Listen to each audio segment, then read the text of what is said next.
lagi bersama aku Devi di channel Devi Fauzia yang akan selalu membahas seputar pengalamanku selama aku terkena GERD dan psikosomatik.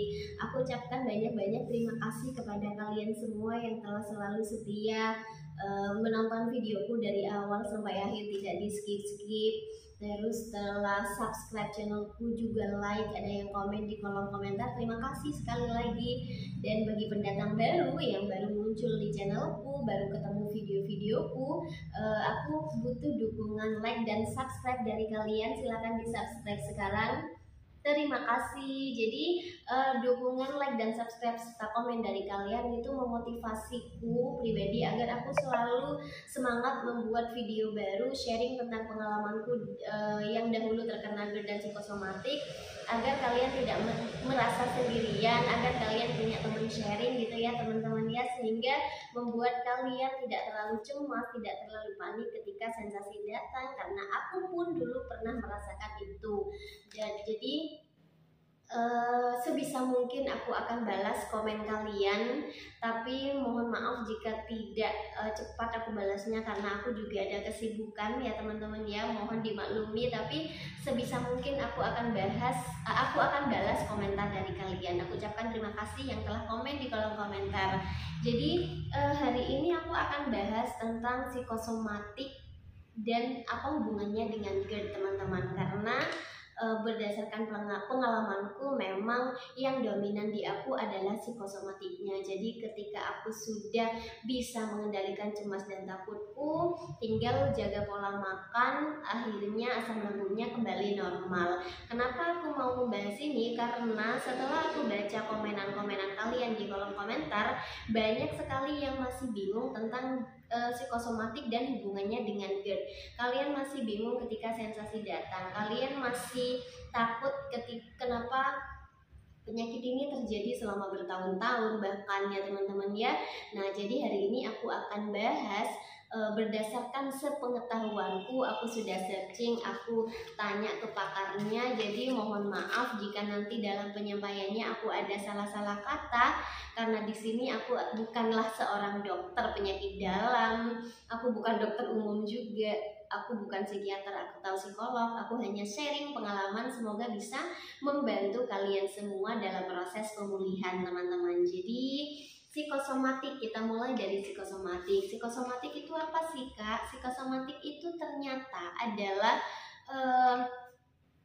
keluhan fisik yang timbul dari dipengaruhinya kesehatan, yang dipengaruhi oleh pikiran atau emosi kita. Jadi psikosomatik itu adalah gejala fisik yang timbul karena pikiran atau emosi kita teman-teman, bukan dengan alasan fisik. Contohnya ketika kita luka, kena pisau, maka kelihatan lukanya gitu ya, berarti ini berdarah gara-gara aku kena pisau. Tapi kalau psikosomatik benar-benar karena pikiran kita, tingkat emosi kita, jadi menimbulkan gejala-gejala fisik teman-teman. Sampai sini dimengerti ya apa itu psikosomatik teman-teman. Nah, gangguan psikosomatik ini bisa terjadi kepada siapapun ya, dan biasanya dipengaruhi oleh faktor-faktor kesehatan mental seperti cemas, takut, depresi, stres. Bukankah semua manusia merasakan itu Kak? Tapi kenapa ya hanya kita yang terkena psikosomatik? Nah, karena mungkin menurut pengalaman aku, karena rasa cemas, rasa takut, depresi seseorang itu berbeda-beda. Nah, kita yang terkena psikosomatik itu level cemasnya sudah di atas rata-rata, sehingga ketika kita cemas akan situasi, kita terlalu cemas memikirkan itu, akhirnya menimbulkan gejala-gejala fisik. Itu menurut aku teman-teman, berdasarkan dari pengalamanku, karena memang akan banyak faktor yang mempengaruhi kita terkena psikosomatik. Bukan karena kita cemas karena sesuatu sekarang lalu kita terkena psikosomatik. Menurut aku tidak seperti itu. Pasti ada faktor yang mempengaruhi. Kita flashback deh ke belakang.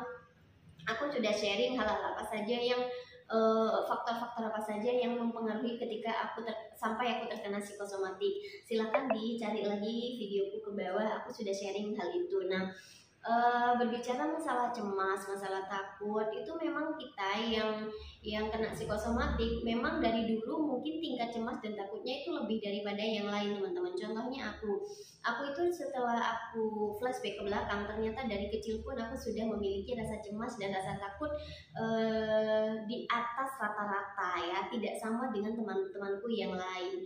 Dan aku juga tidak tahu apa hal yang mempengaruhi itu, apa mungkin ada hal buruk yang terjadi di masa aku kecil dan aku tidak ingat sampai sekarang. Pokoknya yang aku ingat adalah rasa cemas dan rasa panikku ini lebih besar dibandingkan yang lain teman-teman. Sampai contoh satu hal, ketika orang-orang lain dengan santainya bisa naik motor gitu ya, karena aku terlalu cemas, aku terlalu takut, aku terlalu negatif thinking, sampai sekarang pun aku tidak bisa naik motor. Jadi benar-benar hanya mengandalkan ojek dan suamiku. Bahkan karena begitu besar rasa cemasku, kalau misalnya aku dapat ojek yang bukan langgananku, aku itu was-was teman-teman. Pikiranku itu sudah buruk, ini gimana ya nanti kalau ojeknya ini tidak tahu caranya bermotor gitu-gitulah. Jadi itu benar-benar menurut teman-temanku itu aneh gitu, tapi aku benar-benar takut akan hal itu. Mungkin itu salah satu ciri-ciri memang kalau kita memang terkena psikosomatik, kita mengalami rasa cemas dan takut yang berlebih teman-teman. Nah, hubungannya dengan GERD apa Kak? Karena tingkat kecemasan itu sangat berpengaruh dengan pencernaan. Aku tidak tahu syaraf apa ya yang menghubungkan mereka, tapi setahuku ketika aku cemas, ketika aku takut, maka GERD-ku, asam lambungku naik teman-teman. Nah, berbicara tentang GERD itu adalah singkatan dari gastroesophageal reflux disease. Jadi kondisi ketika asam lambung kita naik ke esofagus atau kerongkongan. Nah, karena asam lambung kita naik, itu banyak hal yang terjadi akhirnya di tubuh kita, yang ngerasa susah menelan, terus mual gitu ya, kayak makanan itu akan keluar lagi gitu teman-teman ya. Itu karena katanya ketika makanan masuk, karena pencernaan kita sedang tidak baik, itu katupnya tidak menutup dengan sempurna, akhirnya naik ke atas. Dan aku tidak punya wewenang untuk menjelaskan itu, aku hanya menjelaskan karena sesuai pengalamanku ketika aku cemas dan panik, maka asam lambungku akan naik dan timbullah berbagai sensasi yang tidak enak yang terjadi di badanku. Maka karena sudah tahu kalau psikosomatik itu adalah penyakit pikiran yang mengakibatkan gejala fisik dan ada banyak faktor yang mempengaruhi kita terkena psikosomatik, maka yang perlu diperbaiki apa Kak? Tentu pola pikirnya. Aku tahu ini tidak mudah karena aku sampai sekarang juga masih berjuang. Ketika aku sudah mulai cemas, sudah mulai was-was, aku mulai mengontrol pikiranku, aku alihkan pikiranku ke hal-hal lain, tidak terlalu cemas dan tidak terlalu takut lagi gitu. Meskipun kadang memang ada masih rasa cemas dan takut itu memang ada, tetapi paling tidak kita harus bisa mengalihkan. Ketika kita cemas memikirkan sesuatu, kita alihkan saja ke hal-hal yang lain misalnya, karena memang kecemasan itu hanya ada di pikiran kita, ketakutan itu hanya ada di pikiran kita. Ketika kita terlalu cemas dan takut berlarut-larut teman-teman, maka mengakibatkan sensasi fisik. Nah, itu yang menyebabkan kita tidak kunjung sembuh. Kenapa ada yang sampai bertahun-tahun gitu ya. Nah, kunci yang kedua adalah selain mengalihkan pikiran kita, memang sebenarnya kita perlu berpasrah teman-teman. Kita memang harus sadar kita terkena GERD dan psikosomatik, lalu kita berpasrah, sabar dengan prosesnya, kita berdoa gitu ya. Ketika ada sensasi nyolek dikit, ya sudah, cuek, kemarin aku lebih parah dari ini dan aku masih bisa sehat alhamdulillah sampai sekarang gitu. Dan itu tuh benar-benar harus kita tanamkan rasa cuek terhadap sensasi gitu ya, rasa ikhlas. Kalau sudah ikhlas menerima, maka apapun sensasi yang datang, insya Allah kita akan baik-baik saja, tidak terlalu cemas, tidak terlalu takut gitu ya. Maka hal-hal yang memicu kita terkena psikosomatik, entah dari rasa cemas yang berlebih atau takut, itu memang perlu dikendalikan lagi teman-teman. Nah, bagaimana dengan stres Kak? Iya, setiap manusia ada stres sedikit. Aku juga ada stres, kalian semua ada stres. Maka menurut aku jangan berlarut-larut dengan stresnya. Ketika kalian ada masalah, yuk dicoba cari solusinya, jangan dipikirkan, karena dengan dipikirkan itu tidak menyelesaikan masalah. Aku tidak tahu nih, aku sudah mentok, aku tidak tahu, aku sudah berusaha gini, tapi aku sampai sekarang masalahnya selesai. Ketika kita sudah bertawakal, ketika kita sudah berikhtiar, maka kita perlu bertawakal. Dah kita serahkan dah masalah kita sudah berusaha, kita dikasih masalah, kita mencari solusinya, maka kita tinggal berserah. Allah yang akan memutuskan segalanya, Allah yang tahu yang terbaik buat kita gitu teman-teman. Jadi sekian itu seputar psikosomatik dan hubungannya dengan GERD teman-teman. Jadi semoga selanjutnya aku bisa lebih bahas ini mendalam ya.